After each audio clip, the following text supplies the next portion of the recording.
Welcome to my channel students. आज हम लोग देखने वाले हैं क्लास 12th के सेकेंड चैप्टर प्रोज उसने कहा था। उसने कहा था एक अद्भुत कहानी है और यह एक प्रेम कथा है। इसके लेखक हैं चंद्रधर शर्मा गुलेरी। गुलेरी जी एक अद्भुत प्रतिभाशाली व्यक्ति थे। गुलेरी जी साहित्य के क्षेत्र में जाने माने कवि हैं और लेखक भी हैं। इनका जन्म 3 जुलाई 1883 को हुआ था। इनका जन्म स्थान जयपुर राजस्थान है और ये मूल निवासी हैं हिमाचल प्रदेश के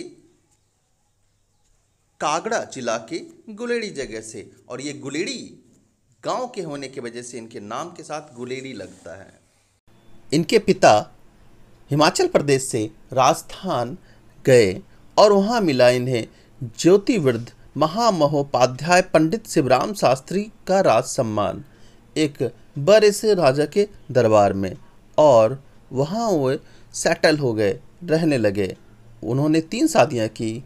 तीसरी पत्नी से, जिनका नाम लक्ष्मी देवी था, यह अद्भुत बालक गुलेरी जी का जन्म हुआ। इनका जन्म 1883 में हुआ था और यह शुरुआती में साधारण स्कूलिंग किए, मतलब साधारण तौर पर स्कूल गए। बाद में इन्होंने उच्च शिक्षा भी ग्रहण की। इन्होंने हिंदी, संस्कृत और इंग्लिश तीनों भाषा में ज्ञान प्राप्त किया।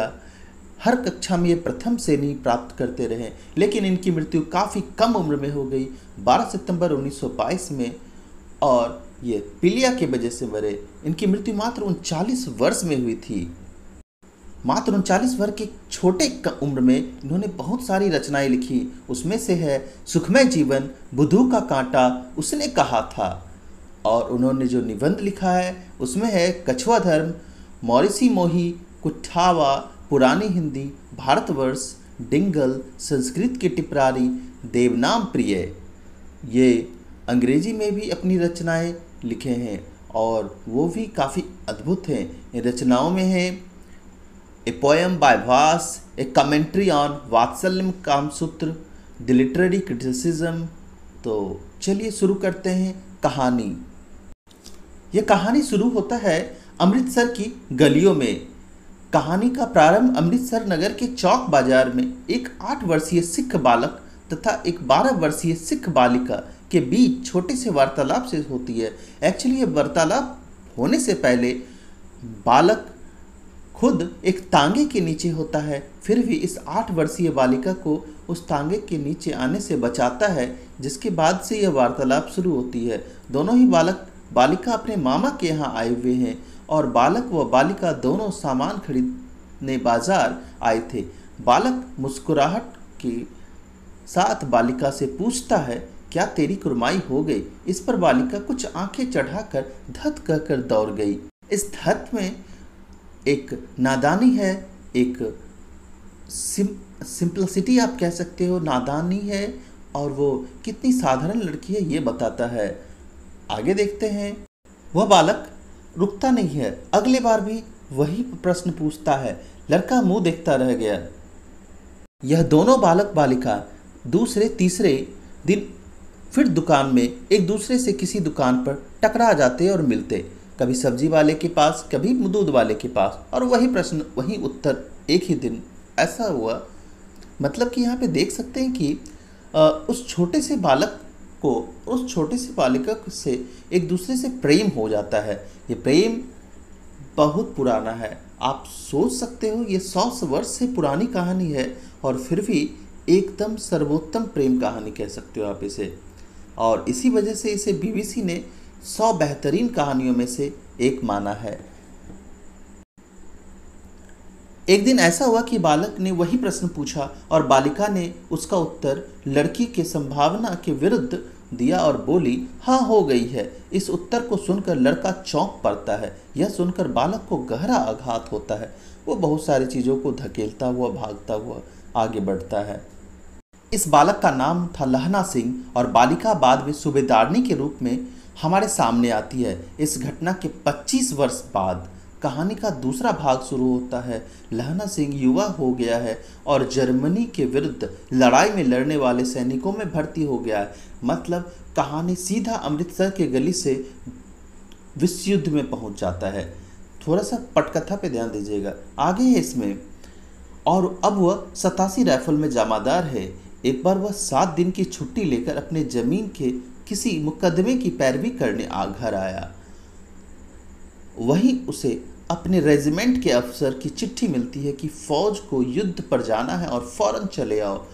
आप जान ले कि लहना सिंह को अपने गांव में रहना बहुत पसंद होता है और इसी वजह से वह गांव के लिए हमेशा सपने संजोता रहता है। इस कहानी में युद्ध और प्रेम, इस कहानी के 2 कोण हैं और 2 सिरे हैं। यह कहानी अमृतसर की गलियों की उस घटना के बाद सीधे प्रथम विश्व युद्ध के मोर्चे पर पहुंचती है। वहां के भारतीय सैनिकों की चुहलबाजी और अपने वतन की याद और स्मृतियों के बीच चली जाती है। आप देख सकते हैं कैसे ये कहानी मूवमेंट लिया है। इसी के साथ सेना के सूबेदार हजारा सिंह को भी चिट्ठी मिलती है और उसके साथ उसके बेटा बोधा सिंह, दोनों युद्ध पर दोनों को जाना होता है। अतः साथ ही चलेंगे ऐसा वो लोग सोचते हैं। सूबेदार का गांव रास्ते में पड़ता है और वह लहना सिंह को चाहता भी बहुत था। लहना सिंह सूबेदार के घर पहुंच गया। जब इस तीनों को चलने लगे, जब ये तीनों चलने लगे तब अकेले में सूबेदारनी उसे कुरमाई हो गई वाला वाक्य दोहराकर उसे 25 वर्ष पहले की घटना याद दिलाती है। 5 खंड में और 25 वर्ष के लंबे अंतराल को खुद में समेटती यह कहानी विषय और अपने प्रेम में अद्भुत वर्णन में किसी उपन्यास जैसी है। प्रेम, कर्तव्य और देश प्रेम 3 मूल्य उद्देश्यों से जुड़ती हुई उसे अपने विषय बनाती हुई। एक तरह से देखो तो प्रेम, कर्तव्य और देश प्रेम एक ही सिक्के के अलग अलग पहलू हैं और सबके मूल में है क्या? सिर्फ प्रेम। कर्तव्य भी तो प्रेम का ही एक रूप होता है। आप अगर अपने काम से प्यार करते हैं तो आप अपने कर्तव्य को करते रहेंगे और देश प्रेम भी तो वृहत अर्थ में प्रेम ही होता है। इसीलिए यह कहानी का मूल प्रेम है। आप देख सकते हैं कितने गूढ़ तरीके से गुलिवर जी ने लिखा है। वो कहती है कि जिस तरह उस समय उसने एक बार घोड़े की लातों से उसकी रक्षा की थी, उसी प्रकार उसके पति और एकमात्र पुत्र की भी रक्षा करे। वह उसके आगे अपना आंचल पसार के भीख मांगती है। यह बात लहना सिंह के दिल को छू जाती है। युद्ध भूमि पर उसने सूबेदारनी के बेटे को अपने प्राणों की चिंता ना करके जान बचाई, पर इस कोशिश में वह खुद को घायल कर लिया और बुरी तरह से घायल कर लिया था। अपने घाव पर बिना किसी को बताए कसकर पट्टी बांध लिया और इसी अवस्था में जर्मनी सैनिक को मुकाबला करता रहा। शत्रु पक्ष के पराजय के बाद उसने सूबेदारनी के पति और उसके पुत्र को गाड़ी में सकुशल बैठा दिया और चलते हुए कहा, सुनिए तो, सूबेदारनी को चिट्ठी लिखे तो मेरा मत्था टेकना, लिख देना और जब घर जाओ तो उसे कह देना मुझसे जो उन्होंने कहा था मैंने कर दिया। आप लहना सिंह का एक सपना था, नदी के किनारे उनका अपना गांव हो और उस आम के पेड़ हो उनके गांव में और उस आम के पेड़ के नीचे अपने भाई के गोद में वो मरना चाहते थे। वह मर रहे हैं विदेश में किसी अनजान लोगों के बीच में। उन्होंने कभी अपनी पत्नी की परवाह नहीं की, अपने बच्चों की परवाह नहीं की। वह परवाह कर रहे हैं तो सिर्फ अपनी प्रेमिका का, वो भी उन अपने वचन के लिए, उसकी खुशी के लिए। ये था पुराना प्रेम।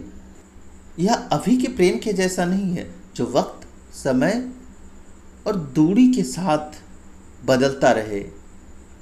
अंत में मरने से पहले लहना सिंह ने अंतिम बार कहा, उसने कहा था, और इस तरह से उन्होंने विदेशी ज़मीन पर दम तोड़ दिया।